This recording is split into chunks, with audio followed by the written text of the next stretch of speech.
Hi Algebra 2, this is Unit 10, Lesson 9, and today we're going to talk about complex fractions. So complex fractions are fractions that have other fractions within their numerator and denominators. Basically, there are too many levels in your fraction, so you got fractions within fractions. Here's how we simplify them. Step 1, you want to find the least common denominator of all the fractions. So find the LCD, least common denominator, of all the fractions. So you have to look at all the denominators.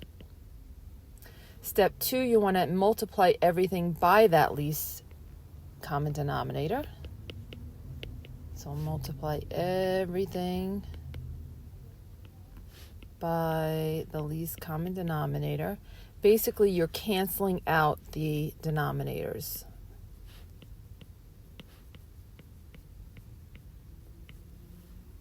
And then you just want to simplify. So we'll see how that looks in exercise 1. So consider the complex fraction 1 over 9 plus 1 over 18 all over 1/3. A wants to know what's the least common denominator. So you're looking at all the denominators, 9, 18, and 3. So the least common denominator is a number that all of those can go into. So your least common denominator is 18. Okay, and that's the least common denominator of the 3 minor fractions. So each of these separate fractions is called a minor fraction, and then all of them put together is the whole complex fraction. All right, so let's multiply the numerator and denominator of that major fraction by using your answer in part A and then simplifying your results. So let me rewrite the original, and I'm going to do that in black. So 1 over 9 plus 1 over 18 over 1 over 3. Now let me multiply everything by my LCD, least common denominator. All right, so basically what happens is 9 goes into 2 twice. All right, so the 9 cancels with the 18. I'm left with 2. 2 times 1 is 2. And then 18 and 18 cancel, and I'm left with 1. And then on the bottom, 3 goes into 18 6 times, and 6 times 1 is 6. So on the top, I have 3, and 3/6 is the same as 1/2. Okay? Why is it acceptable to perform the operation in part B? Basically, when you're multiplying the numerator and denominator by the same quantity, we're multiplying the fraction by 1. So when I multiplied by 18 over 18, I was really just multiplying by 1. So 18 over 18 equals 1. So I'm not changing the fraction at all. Okay?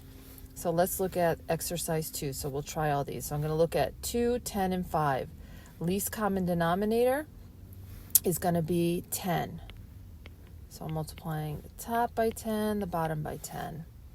Now, when I do that, I'm saying 2 goes into 10 5 times. 5 times 1 is 5.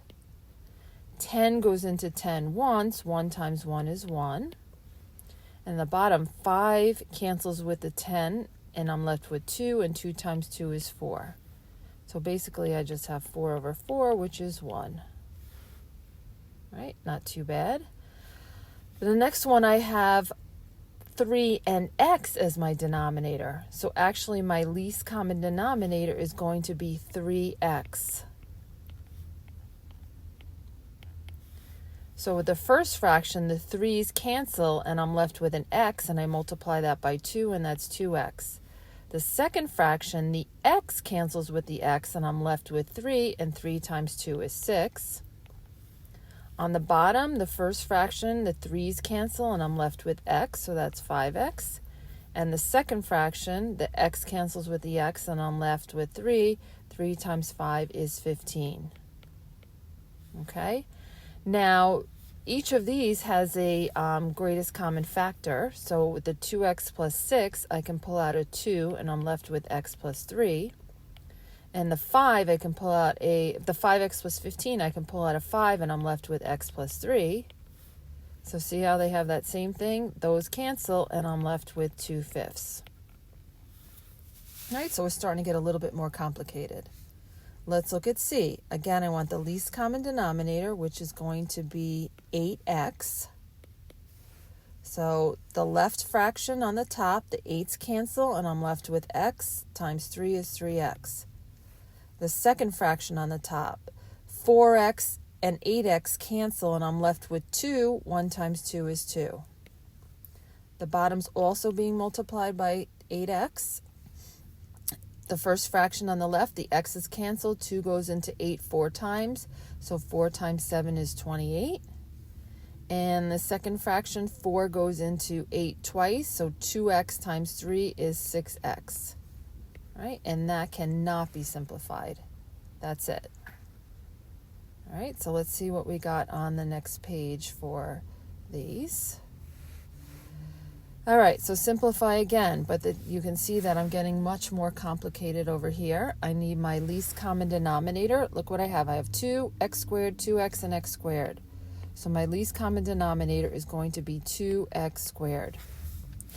So top left, the 2's cancel, but I'm still left with x squared times 1 is just x squared.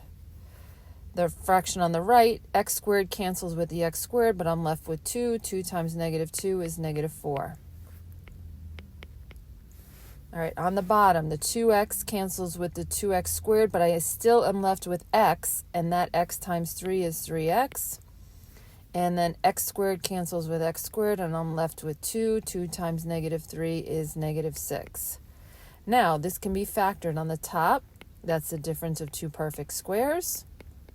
And on the bottom, I have a greatest common factor of 3, x minus 2.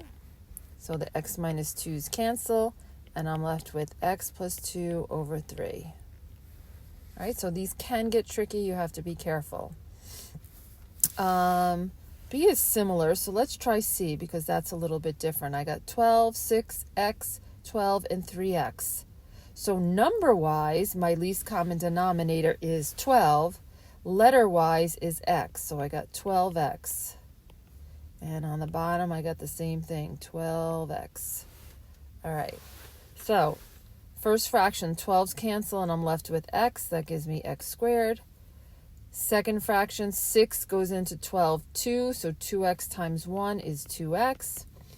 And third fraction, the x's cancel, but I'm left with 12. 12 times negative 2 is negative 24. Bottom, 12 cancels with the 12 on the left. X times x is x squared. X cancels with the x, and 3 goes into 12 4 times. 4 times negative 4 is negative 16. Now I have to factor on the top. Actually, the bottom's easier. Let me do the bottom first. So I got x minus 4, x plus 4. And on the top, I am looking for the factors that multiply to 24 and combine together to give me a positive 2. So 6 times 4 is 24, and that's going to be a positive 6 and a negative 4. Anything in common, the x minus 4 and the x minus 4 cancel, and I'm left with x plus 6 over x plus 4. All right, so this is a little different. It is going to take some practice to do. And then the last set that I have are definitely harder. Let's see what we got. So I have to really factor this denominator. Okay, so I'm looking at this and I'm going to factor that because I need to see what my factors are to see what that least common denominator is. So when I factor this, it's actually x minus 4x plus 2, which matches the factors that are up here. So that's good news. All right, so my least common denominator is going to be, since I started writing in red, let me switch colors, is going to be x plus 2, x minus 4. And down here, same thing, x plus 2, x minus 4.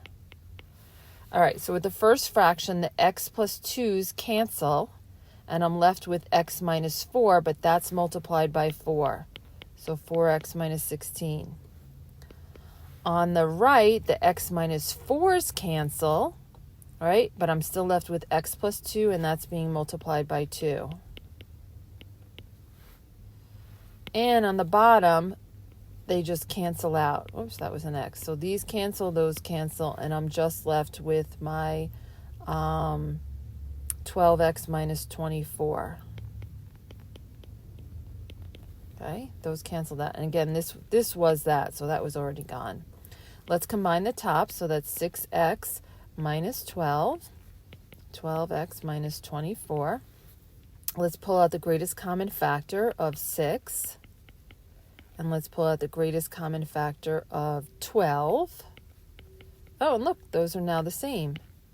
And 6 over 12 is 1/2. All right, and just because that was a little hard, let's look at this one right here. If I'm to take this denominator, x squared plus 8x plus 12, it factors to x plus 6 and x plus 2, which matches the other one. All right, so switching back colors, I'm multiplying this times x plus 6, x plus 2, and I'm multiplying the bottom by x plus 6, x plus 2. Now on the left fraction, the x plus 6 cancels with the x plus 6, and I'm just left with x plus 2. So you really have x times x plus 2. Maybe if I write it like this, it'll be a little bit easier. On the right, the x plus 2 cancels with the x plus 2, but I'm still left with x plus 6. But that's a negative 1 times x plus 6. On the bottom fraction, the x plus 6 cancels with the x plus 6, and the x plus 2 cancels with the x plus 2, and I'm just left with x squared minus 4. So let's distribute that, and I have x squared plus 2x minus 1x minus 6. And on the bottom, you can see that's the difference of two perfect squares. The top, I do have to combine those, and then I can probably factor it. Let's see if that factors. So on the top, I'm looking for the factors of 6 that also give me a positive 3. So that's going to be positive 3 and negative 2. So look, they do match. I have some matching ones that I can cancel. And I'm just left with x plus 3 over x plus 2. All right, so that's definitely different, harder, and something that we will practice with tomorrow.